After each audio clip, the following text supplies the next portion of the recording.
storyteller. He's a deep thinker who has had an interest in life.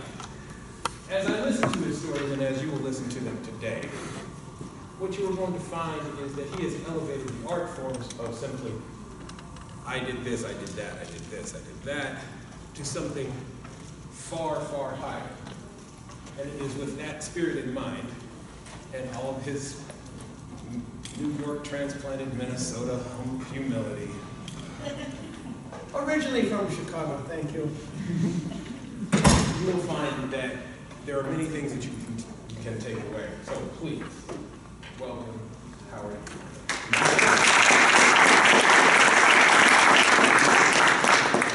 The first time Corey stayed at our house in Minnesota, he slept on our daughter's high school bed. In case you're curious, no, he did not fit. He slept like a little, you know. Okay, again, I'm Howard Leiberman. We're going to talk a little bit, first of all, other than the two I know, who are storytellers here? Come on, raise them high, be proud. Okay, so I won't go into the basics of what storytelling is. That will be Steph, and she'll be on next. What I'm here to talk about is storytelling as a performance art, which to me is different than just, and I don't say just in a negative way, than merely telling a story. My Uncle Al, who used to live in Glencoe, Illinois, north of Chicago, when you'd see him, he'd say, "Who's your favorite uncle?" And you knew that he wanted you to say, "You are, Uncle Al." Being a difficult child, I never did that. Then he'd say, "It's me." I'd say, "Tell me why." I was not a nice kid. And he'd tell me a story about where he grew up and this and that and the other thing. And in the end, you had to think, "You're right, Uncle Al. You're my favorite uncle." But there's more to storytelling. Before, you know, I've done this before. I have a whole pattern that I give. But I was walking through the library, partially because I was working ideas through my brain, partially to get my steps, and I came across a section of graphic novels. I said, what does that have to do with this presentation, Howard? You can read a book, and I've read lots of books. I read Ulysses from cover to cover, and I understood none of it. But when I look at the graphic novels, it brings, I happen to look at Superman. I'm still a child. It brought the story to life. It wasn't just words on a page. And as a storyteller, what I like to do is bring a story to life. Years ago, and this particular piece of ink on my shoulder reflects that, I was a really, really difficult child. I was an orphan, and I was homeless. And people look at me and go, "Oh, you weren't homeless. Come on, this is just a bunch of bunk." And when I come out in a suit and tie, because I was also a corporate lawyer in my life, you really don't believe that whatsoever. But in fact, I was homeless. And so I learned early on how to manipulate situations so I wouldn't die. Okay? And so I can tell you a story about, I remember being on the streets of Chicago, and I confronted a police officer wanting to know where I lived, and the police officer looked at me, and I started to sweat, my armpits started to get a little moist, and I would tell him, "Well, I live on the north side of Chicago, and I'm just about to go home now," and he'd look at me and go, "I don't know if I believe that person." Why? Because I didn't create a visual. And I said, "Hi, My name's Howard Leiberman. I live on the north side of Chicago. We have a little apartment, but it's okay. You know, you walk in the front door, and there's a kitchen right there. The living room where my parents once share a bed that you pull out of a closet. I'm still not sure what that's called, but it's pulled out of a closet. And my brother, we shared a bedroom. And it wasn't that big a bedroom. It was actually kind of small. But you know, my bed was here, his bed was there, his chest of drawers, as we called it, with all his model airplanes, his model boats, his model cars were right there. Oh, and right there on the door, in this little room, was a regulation-size basketball hoop. And we lived on a third floor apartment. And we could take a real basketball and bounce it, boing, boing, boing. And I wasn't really concerned about the downstairs neighbors any more than you are, because you don't know them. And I got good at shooting the ball. I could watch an arc go into the hoop and come down. But there was that one day, maybe I was too tired. I had a perfect shot. You know, you watch it go like that. It hit off the backboard, hit off the front of the hoop, boom, boom, and went right here, right on top of my brother's models. You could hear the pieces as they flew through the air, and as they hit each other, and they hit the wall, and they hit the floor. You could hear the footsteps of my brother coming in the room, looking at me with hatred in his eyes. Now, why do I tell you this story? It's true, by the way. One thing you should know about me, all my stories are true as to the extent I remember them. Memories are imperfect. I used to be a trial lawyer. I can trust me. Memories are not perfect. But my stories are all true. So why do I tell you this story? Because it has noise. It has gesture. It has space. I could say, you know, I shared a bedroom with my brother. We had a basket over there. I can remember one time my shot didn't go well and I broke his models. It was a bad day. But that's okay. You learn something, but I brought it alive. I brought it alive, and that's what I see my role as a storyteller is. I showed you the tap for a reason, because my father, who left us when I was 9, was a showman. He was a tap dancer who got his first pair of tap shoes from Mr. Bojangles. Honest to gosh, I have those shoes. And he got his performance name, Lee, just Lee, from Mr. Bojangles. And I inherited some of the showman qualities of my father. Some of the less desirable characteristics I think I've avoided, but I don't know that.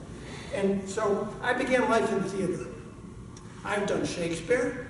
I played Puck in Midsummer Night's Dream. Imagine me in this skin-tight green bodysuit. And Corey, everybody else can envision it. Corey's just, he's not going to sleep tonight. But I've done open theater. I've done everything you can think of. And then one day, I did a solo show. Does everybody know what a Fringe Festival is? Oh, yeah, that's right. I'm in Iowa, never mind. Yeah, easy now. All right. I promised Corey I wouldn't make too many Iowa jokes. I wore this t-shirt, why? Who can tell me why I wore this t-shirt? It fits me. It doesn't, hug any places I don't want it to hug.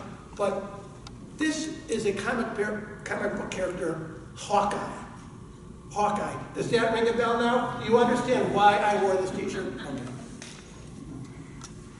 In any event, I did all kinds of theater, but then I started doing solo shows for something called the Fringe Festivals. Fringe Festivals are unjuried, uncensored performing arts festivals all around the world. The first one being in 1948 in Edinburgh, Scotland, and the oldest continuous one is in the Twin Cities today, in the US. I did a solo show. It's called Welcome to My Bomb Shelter, where I used the symbolism of a bomb shelter back in the day to talk about my emotional state. And afterwards, a man who some of you may know, maybe two of you, maybe three, named Lauren Nemi, who's an old-time storyteller. He's one of the so-called godfathers of storytelling. He said to me, "Howard, you're a storyteller." I said, "No, I'm a performance artist." "No, I do theater." "No." And he kept coming back and saying, "You're a storyteller." And you know what I realized? Well, yeah, I'm a storyteller. But I realized I didn't like theater. And this is all going to come back to a place. I don't like theater that much as a performer. Because in theater, we create this little imaginary world. Let's say I'm the professor here and I'm talking to my students, and you're all voyeurs looking at this imaginary scene. I don't interact with you very much. And afterwards, if you did a good job, you applaud, and everybody goes, "Well, that was fun." I moved over to storytelling, accepted Lauren's definition of what I am, because I want to interact with my audience. When I tell a story, I want it to be a story wherein each of you feels like I'm telling you the story. And so, okay, but how does that differ from what not most, but many storytellers do? Well, they'll sit there or they'll stand there and they'll say, blah, blah, blah, blah, blah, blah, and blah, blah, blah. So for instance, I'm driving to California with my daughter, Megan. She went to college in Southern California, and my wife didn't like to drive with us because my daughter drives like her father. Too fast, with music playing and talking all the time. We stopped at a few places, but the thing that was funny was we got stopped in Nebraska, and we were going 85 miles an hour because there's nothing in Nebraska. Nothing. Even less than there is in Iowa. You can hate me afterwards. And when the Kennedy State Trooper pulled us over, about your age, he said, "Geez, you know, you were speeding." And I said, "Officer, I'm your father, I should know better." He said, "Put it on cruise control. And then talk and have a great night. And I'll just give you a ticket for 5 miles over the limit." We were way beyond that.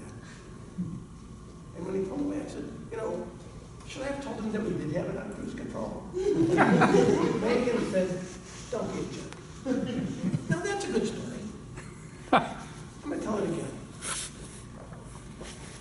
My daughter used to drive back and forth to Southern California from Minnesota, but she only drove with her father.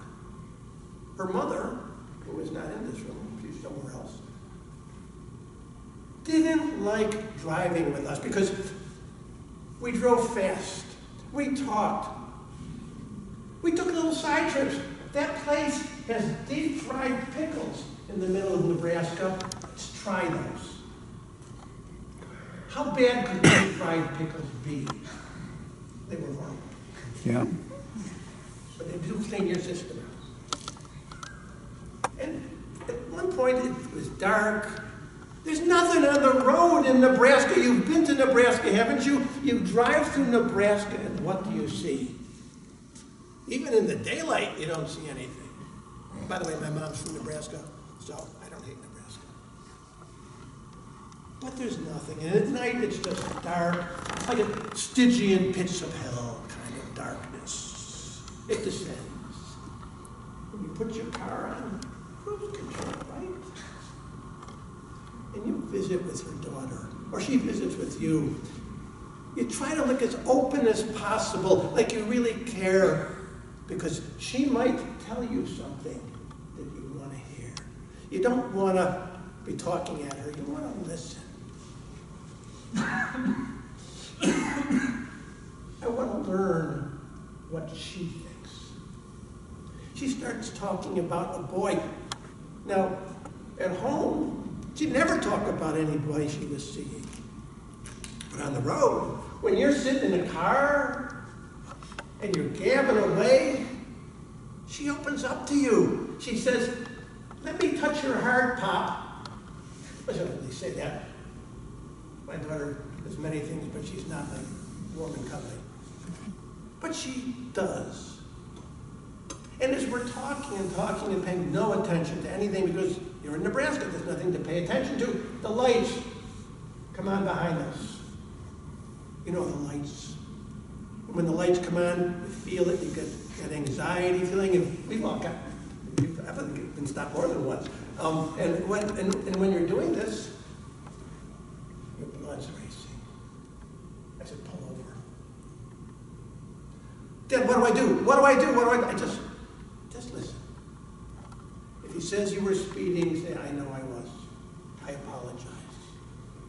Tears were falling down. Don't cry. Don't cry. I can't help it. She's like my wife. My wife was somewhere in this building. She's a crier. Okay, I cry too. Tears is wiping, pull over. This nice, kindly old state trooper walks over to the car. Got a little bit of a gut. We all do, at least the male half of the population. When you get to be a certain age, pulls up the duty belt or whatever that is, and says, "Good evening." Roll down the window. Well, roll down, I'm getting old. Hit the button for the window. "Hi again, lady. Do you know how fast you were going?" She looks at me and she said, "What do I say?" She mouths the words. "What do I say?" Just tell them the truth. We were going 85 miles an hour. He said, "I was going 85, sir." And the tears start again. The tears. Perfect timing. Perfect timing. That's when the tears should be on. He looks at her like a grandfather. I'm a grandfather. I know what that look is like now. And he said, "Look," I said, "before we go any further, you should know I'm a father, in case you didn't guess. It's my fault. I should be more observant. I should be watching the speed. But this is a time when my daughter and I, we have a personal moment." She actually told me about her boyfriend, something she would never do at home. And you can see the officer's eyes begin to twinkle. And I said to myself, "We've got him now."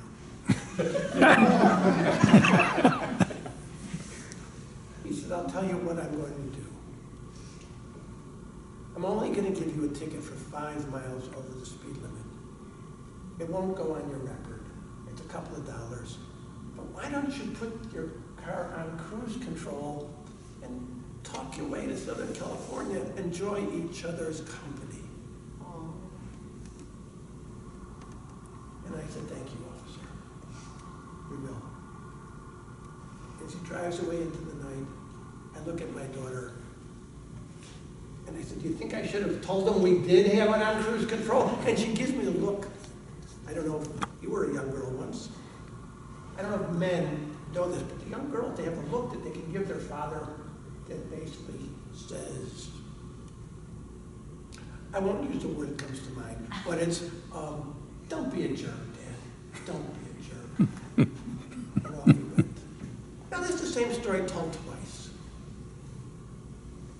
I think one approach brings the story to life. And that's what I mean by performance. Our story, rather, is a performance art. It's not just putting words out there, telling a story. It's how do you make a story come alive? One of the ways you do that is by using your own face, by using expressions. If in the story you're telling there's joy, show that joy. If there's grief, I can tell you stories about when I learned that my mother was dead. There's grief. And you show it, and you use gestures. We're on the road in Nebraska. It goes from here to there. That's my Chicago accent. From here to there. And there's nothing. There's nothing. As far as the eye can see. It's not the same as saying, you drive through Nebraska. There's not much there. Okay, there's nothing there. Do you see where I'm getting at, where I'm going with this?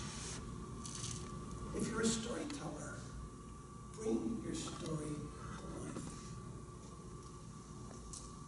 Take your audience and be visual with them. Let them be part of your story. Let them be in the car with Howard and Megan.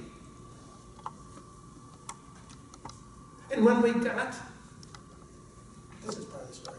See if this brings any senses to mind, and I hope I don't offend anybody. We made it one trip from our house to west of Denver. One shot. We switched drivers as we're in Georgetown, Colorado. Pretty town, by the way. If you've never been, I recommend it. We're in Georgetown, Colorado, and I said, we're done for the night, Megan.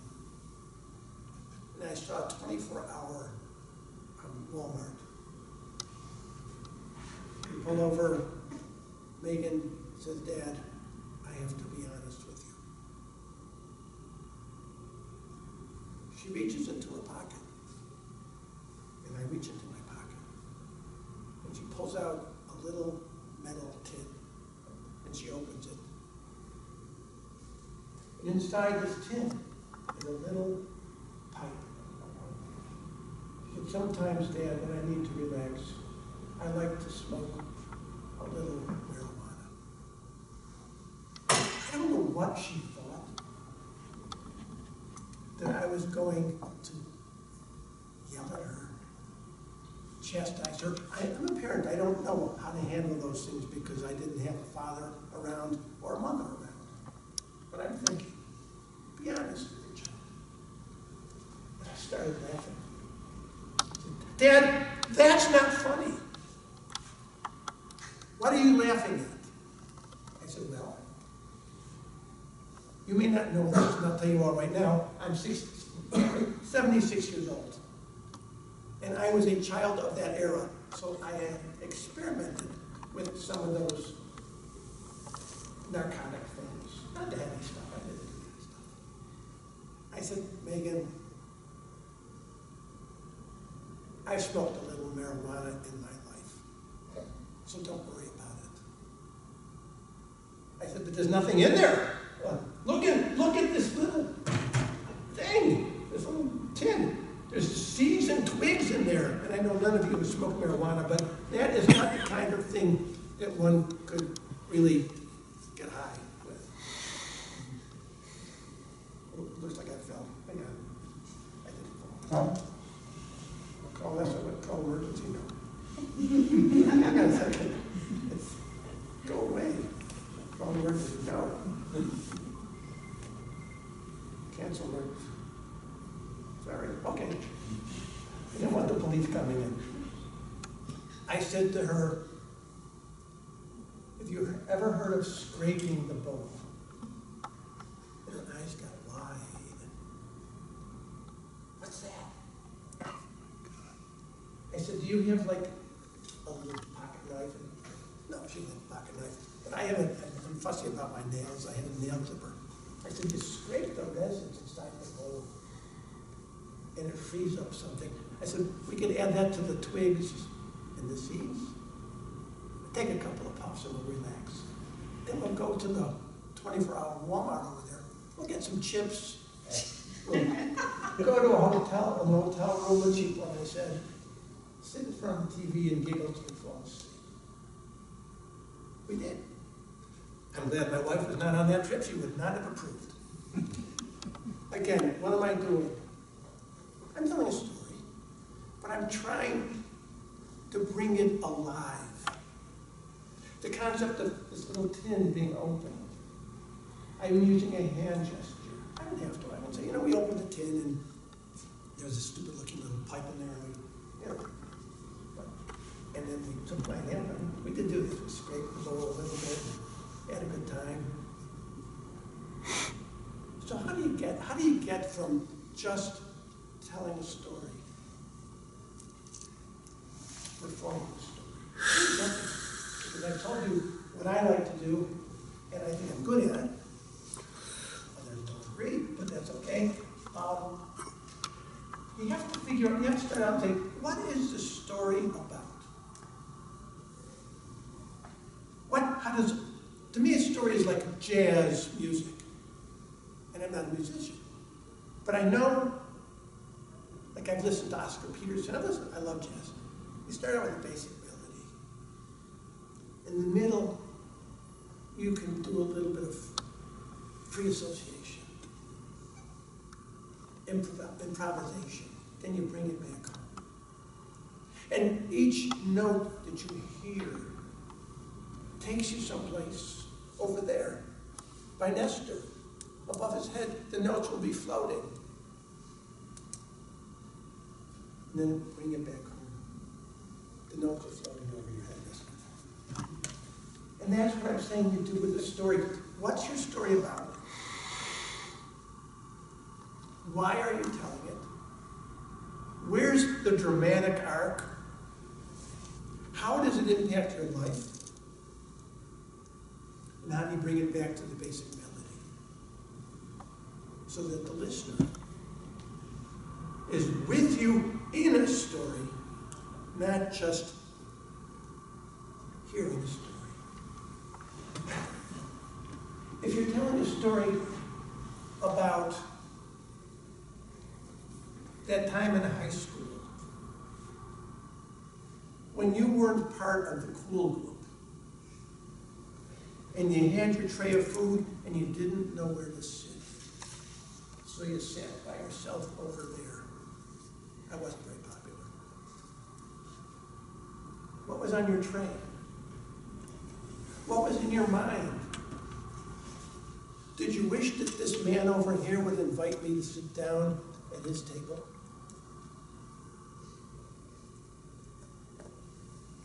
If you don't bring those details in, you're still telling a story. I sat down over here by myself, and I tried to figure out why it was nobody invited me to their table, and after lunch I went back to class, and that's another crummy day in my life. That's okay, that's telling you a story. But if I describe, I don't remember your name, I apologize. Will. If I describe Will, and I see the look on his face, and think, I'd like to sit at Will's table, because I've noticed it over the years, over the months, over the weeks, that some interesting people sit with Will, and some pretty girls sit with Will. I wouldn't mind having some pretty girls sit with me. But ultimately, I don't have the courage to do that, so I go over there. I've said the same thing. But now you're with me in that. You see what I'm seeing. You feel what I'm feeling. And that's what I mean when I say perform a story. It's like theater, where you create that imaginary world I talked about. And people, the voyeurs around, are peeking into that world. Except what you're doing as a storyteller, what you should be doing, is creating a world in which the audience is all in the story with you, feeling the pain, feeling the joy.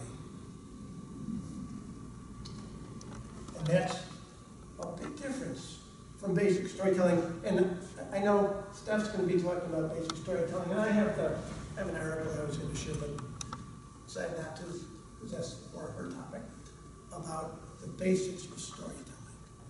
But what the basics of storytelling doesn't do is any of that. I'm going to tell you a little story. See if I can bring you into it. This is not as happy a story.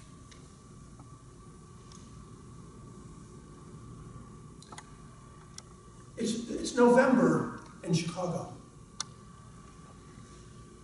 Now, if you've never been in Chicago in November, it's as close to hell as one can get. It's cold. The wind off the lake, no matter where you live, chills you to the bone. There may be some slushy snow on the ground. It's disgusting. And I remember that morning, my mother left for work in the morning like she always did. She worked in the factory trying to raise 2 boys. She had on a ratty faux fur coat that one of our rich relatives on the North Shore gave her. Faux fur boots and a very sad look on her face. And I wanted to get up and say, "Hi, Mom, have a good day at work." I really wanted to. But I didn't. No. I'm not a morning person. And off she went. After school, I came home. And like I normally do when I come home, is I prop myself in bed in the same room I share with my brother and read comic books. I wasn't a great thinker. I could not at that point in my life talked about a teleological suspension of the ethical prior to making a little leap of faith, which I can do now. That's a little private joke. But, and by the way, when I read comics, I didn't read Superman or any of those DC comics, garbage. I read Marvel comics. I read all the original Marvels. I had all the original Marvels, and if I still had them, I would be rich today, but I don't. And I'm not. And I prop up in bed, got a Spider-Man. Start to read it, but I'm not paying close enough attention. Why? Because my brother is on the phone with his girlfriend. I know this is a daytime. Stay with me. If I offend anybody, I apologize. He's talking to his girlfriend. "No, Beth, no. I cannot go to Dolmar's Nest to buy rubbers. I can't do that." He's older than me, by the way. No, they know me there. They know, Beth. No, I do love you. But I just can't do that. And of course, when your brother's talking about buying condoms, okay, we'll be polite, with his girlfriend Beth, who I, at that young age, thought was kind of hot myself. She was cute. I closed the comic. I listened to this dialogue. All of a sudden, he goes, "Hello? What? Beth," he says, "Beth, you have to hang up. I'm getting a call through from the operator."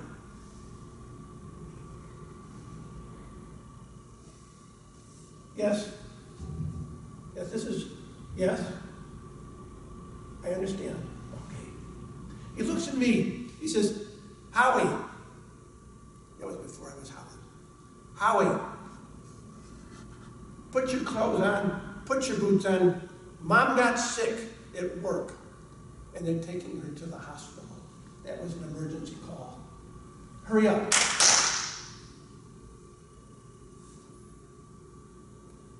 10 minutes later, we go downstairs, and one of the men with whom my mom worked in the factory, we'll just call him a large man. Don't want to body shame him. Driving a 59 Chevy Impala. He had white roll tires on the car. I observed that. Get in, we're going to the hospital where your mom was taken. I had to sit in the middle. Sitting in the middle makes me nauseous. I don't like it, but I did. We get in and we're talking. "Yeah, your mom got sick at work and they took her to the hospital. We'll see how everything is. Don't worry about anything." And I'm thinking, this is the best thing in the world. I was very close to my mom. My mom was the world to me. We would go places. She would complain about numbness in her left arm. Shortness of breath. We would walk and she'd need to stop just to catch her breath.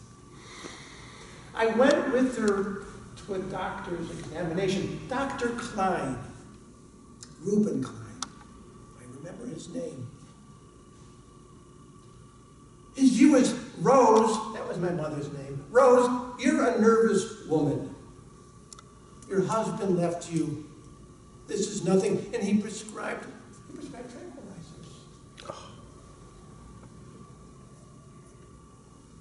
So I'm thinking, as I'm nauseous, in the front seat next to a very large man, and my somewhat self-centered mother, thinking this is good. This is good. She's going to meet a real doctor who will be able to finally take a look. Because I wasn't a med student at 13 years old. I didn't even know about teleological anythings.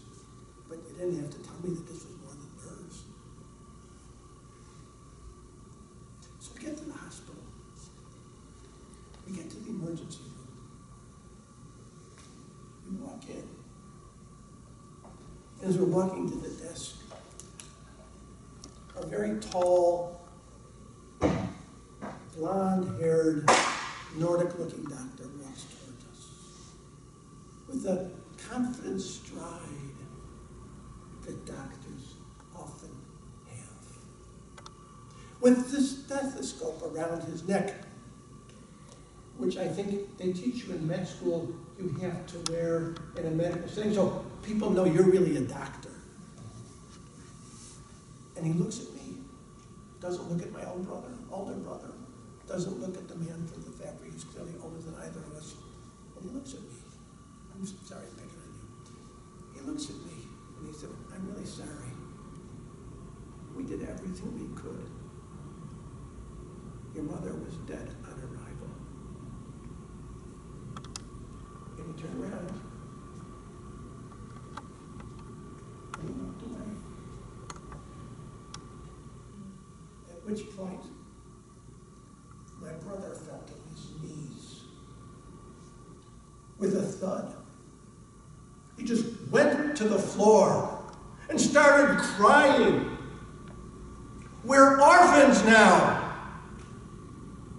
What are we going to do? At that moment, I grew up. I became an adult, and I took over. I called a couple of relatives, all of whom live on the North Shore of Chicago. By the way, I pointed at her because she was on the North Shore of Chicago. I called my relatives. They said, we'll be right over. My brother's sobbing. My heart closed. I could feel it close. And we made arrangements for the future. A future that took me everywhere, because when you're homeless, and we were homeless. Oh, I was shuttled around to a couple of different homes until they threw me out on the street with everything I owned and a note stapled to a box that said, we don't want you here anymore. Please don't ever come back. If we've forgotten something, we'll send it to you, wherever you are. And so I traveled around. Because when you're homeless, you go where the road takes you. And the road took me a lot of places.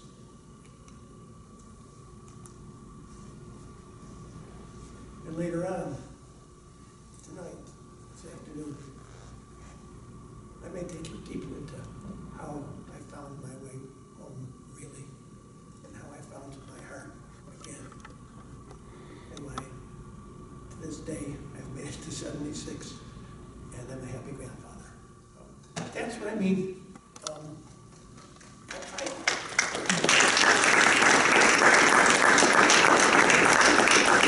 Did you feel me?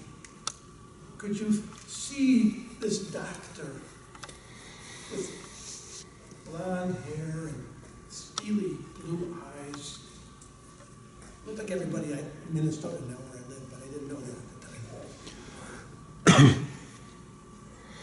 Could you feel the 13-year-old boy's titillation listening to his brother talk about, no, I won't buy rubbers. I knew what they were. I'm not sure I knew what they were for, but I knew what they were. That's what I mean by perform your story. If that's what you want to do, it's a performance art form. It's no different from a Shakespearean actor. I'm just thinking of some of the lines from the shows I've done in the past. I'll spare you those. Does this make sense to you? Am I coming through in a way am I distinguishing from just telling a story to performing a story? To bringing each and every one of you, especially you, because I keep talking to you, every one of you, I want you to be with me in the car, feeling my nausea, feeling my anxiety, my hope. I want you to feel me when my arm closed at the moment where I am at 13 years old. Take charge of everything. That's performance. It's funny, and I want to leave room for questions, or time for questions. I did a show in Chicago that she was actually producing. She's going on Stephanie Walker. But at the end of this show, there were like 5 or 6 tellers, and they told stories. I was the closer, which I like to be. I told the story. I don't even remember what the story was. Boy, I do. Never mind. I told the story. And afterwards, my brother, with whom I've got some relationship, it's not a very close relationship, he said to me, I don't understand what you do. The other people tell stories. You act stories. You're different from the rest of them. And I said to myself, Howard, that's your brother. He'll never change. But that is what I do. That's how I perceive myself.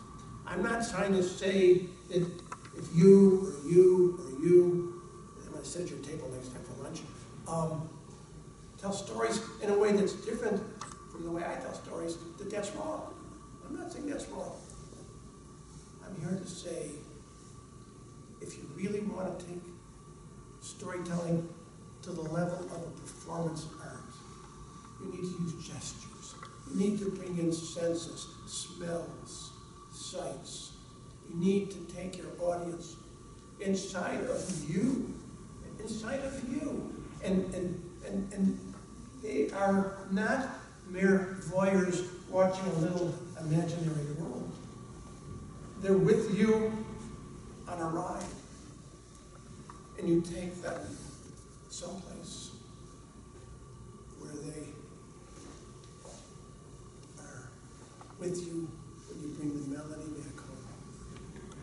When you're done with the improv and you land that tune.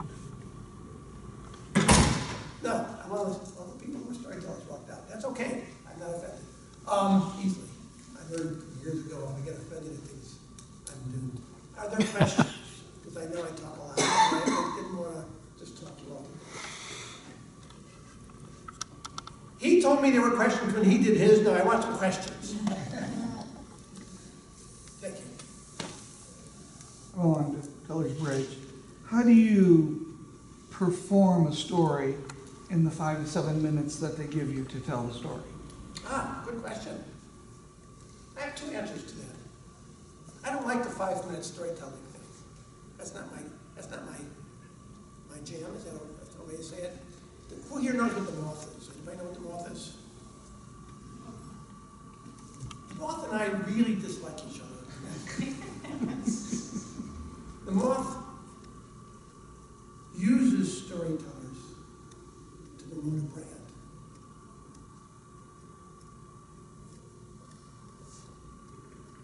I think the best stories are stories that you can unwind. I don't tell stories so that you two have been drinking way too much tonight. Hold up a sign that says, I like that story, I'm going to give that one a 10. I don't do that. I went to one moth before anybody seemed to be talking about the moth, I was in LA on work. I'm like, I'll do this. I won. I won my first moth, and I called my friend Lauren Nemi, who said, "You're a storyteller." I said, "I know what they do. I can probably win every one of these if I wanted to." Now, I don't say that in a negative way, because Nestor has won more moths than almost anybody. And our host, what is her name? It's Corey back there. Corey's won a ton of moths. For which, how much have you gotten paid? Nothing. Nothing whatsoever. Artists deserve to get paid. So, can I tell a 5-minute story? Of course I can. But a real story, let it flow. Let it open up like a flower. Let the audience see it bloom, smell what's there, and then bring it home. If you do that in 5 minutes, and I have many times done that. And we're in a story group together, Corey and I, and a bunch of people, and we time ourselves just to do this. I can tell 99-second stories, which is a thing today. And most of the people with short attention spans. I entered one 99-second story contest. I was prepping for a colonoscopy down at the Mayo Clinic in Rochester, Minnesota. Somewhat loopy, let's just leave it at that. I won. Did you know that, Corey? I beat Sean. Yeah, I knew that. So I can do that, but I don't like it. So can I do what I do here within the context of 5 minutes? Yes. I take a little sliver and bring it to life. But it's not what I like. And by the way, the other reason I dislike the moth is when they first started, I was actually earning a living back then, and I was a significant contributor financially. And when I asked them about coming to the Midwest, they were like, flyover country. I mean, we're New York. We don't do stuff in flyover. I said, no, I moved to flyover country from New York. So don't give me that. I used a bad word. When they did come to the Midwest eventually, they would only team up with NPR. And I had a discussion, and I swore I'd never give them another nickel again until the day I died. And they've come to me a few times and said, "We're sorry, can we do this? Can we start over?" And to which my answer is no. So that's your answer. Is that long-winded answer? Yes. But I think storytelling is more than just winning slams in a bar. It's an art form. Or it's a little old man or a little old lady in a library talking to kids, trying to build their sense of awe and wonder through story. That's what story is. I try to work with at-risk youth because, in case it's not clear, I was an at-risk youth. I did very bad things as a kid. Not so bad that I couldn't get admitted to this part of the state of New York, but bad enough. Because if you can reach someone right here, or your heart right here, then you've done something. And that's why I do what I do, how I do it. And I would say to my brother, were he here, of course he wouldn't be here because he doesn't really care. Sorry, that's personal. What would I did that deliberately. Sorry, Alex. What I would say to him or anybody else is, what I do is what I do. I'm not condemning people who don't tell stories my way. God bless all of you who tell stories, however you do it and however you get to where you're going. Okay, I'll shut up. Next question. Oh, thank God. That comes to other tables. Yes? I'm curious if you have a structured approach to a story creation, or is it more fluid? You know, do you begin with a draft and then think through how do I add detail to bring this to life in a structured way, or is it something that sort of just happens for you? What do I do? Before I was a storyteller, I was a writer. And my first published poem when I was in 7th grade. It was, spring is here, let's give cheer and have a great big glass of beer. And if I get drunk, I'll lay in my bunk and not get up until next year. What? It's 10 minutes. I thought I'd go to 12. Did I go to 12? 45. We got bonus time to go, but we do have to wrap it up. Well, goodbye. No. How do I tell the story? I will sketch it out. I don't ever write out my stories. I don't ever memorize my stories. I believe, for me, my stories all come from the same place, right here. If I can't tell it organically, then I'm just reciting lines. I'm always in that little group of this imaginary world that you don't get to peek into. I'm not reaching out. I host sometimes an open mic storytelling in a place called the American School of Storytelling in Minneapolis. And I've said, I'd like you to all come on stage with no notes. Don't read off your phone. Just tell. And the man who's the founder of the storytelling space said, you're scaring them. People need a crutch. Okay, bring your crutches on stage if you need to. But figure out, I have a story that my mom died. Don't look at me that way. My mom died, and I had to go to the hospital and all this stuff. That's an interesting story, perhaps. Or driving with my daughter to California, scraping the bowl, so to speak. How would I tell that story? I think of how I'm going to begin the story, where I'm going to take it, where I want the audience to go with the story, how it impacts me personally, and then bring you home. And I promise you, I never tell the same story twice, the same way. Never do. Okay, I'm taking some of your time, Steph. I apologize. Is that my time? I'm at 1. Oh, here's it. Does that make, if I answered your question at all? Yeah, that's really helpful, thank you. I was just curious about the crafting of the story in your mind, what that looks like, and that was super helpful. I have a list that I carry with me of about 300 stories. And thank God for my electronic memory. What are you showing me now? At least. A list? At least a story, but I have to. Yeah. This is the story.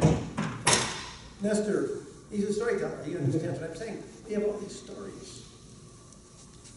And I've worked on them. On Mondays when Corey and I are in the same group together, they'll give me ideas. Howard, how did that impact you? I'm not feeling it. Or, why don't you try starting at the end? And then doing this expand. So we craft them. I don't just make things up.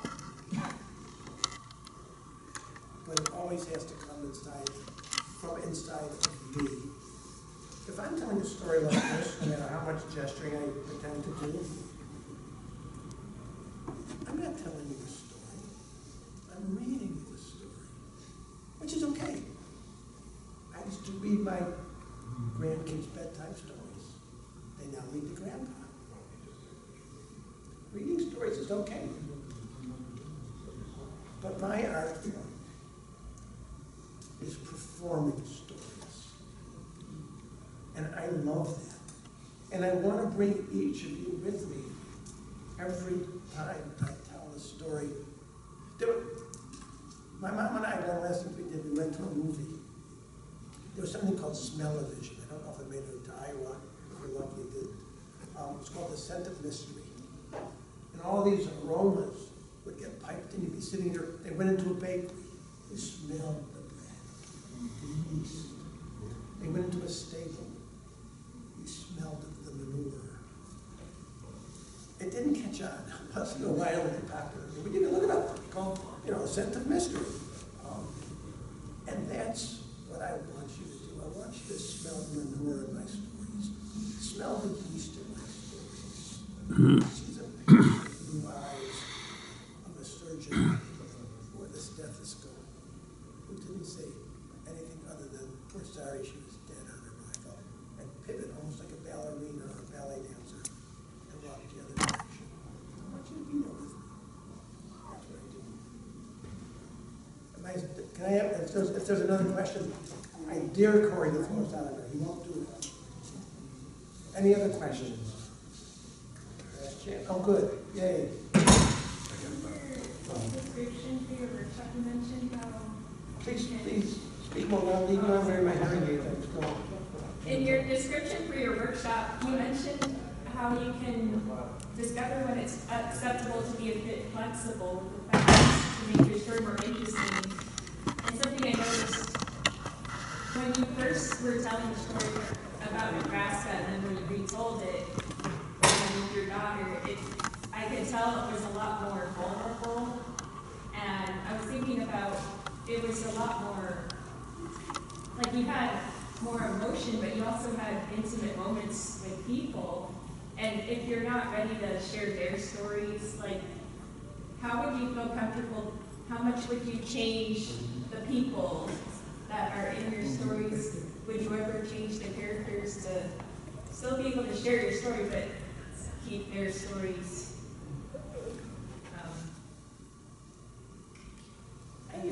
Here's a cynical statement. In case you didn't know this, I'm also cynical sometimes.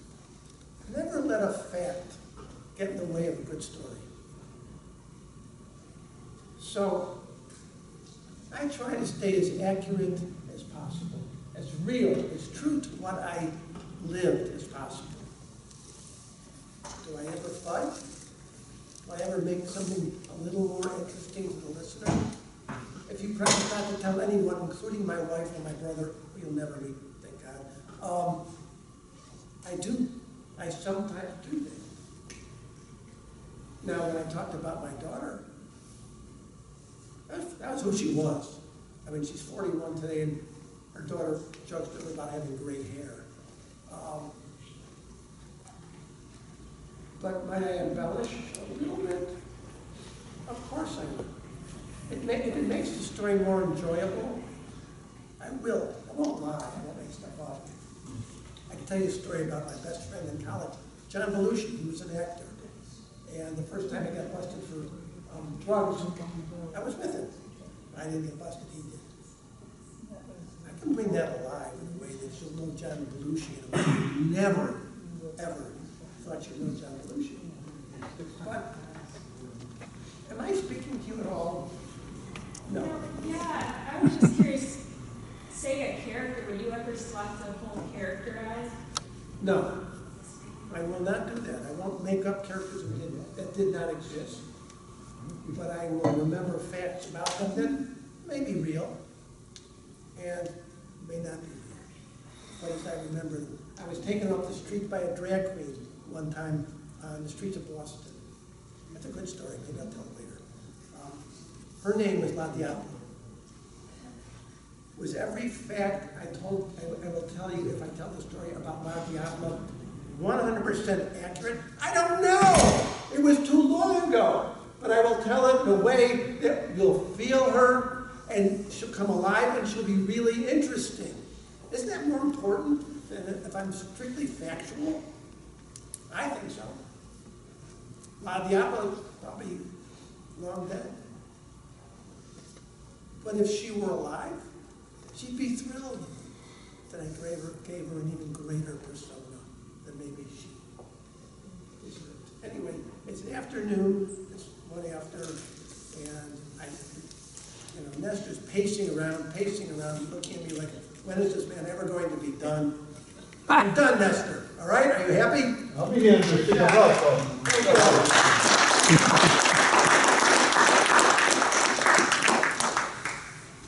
I'm picking on Nestor. Please stick around for the next workshop. It's at 1 o'clock. Why not? And Stephanie,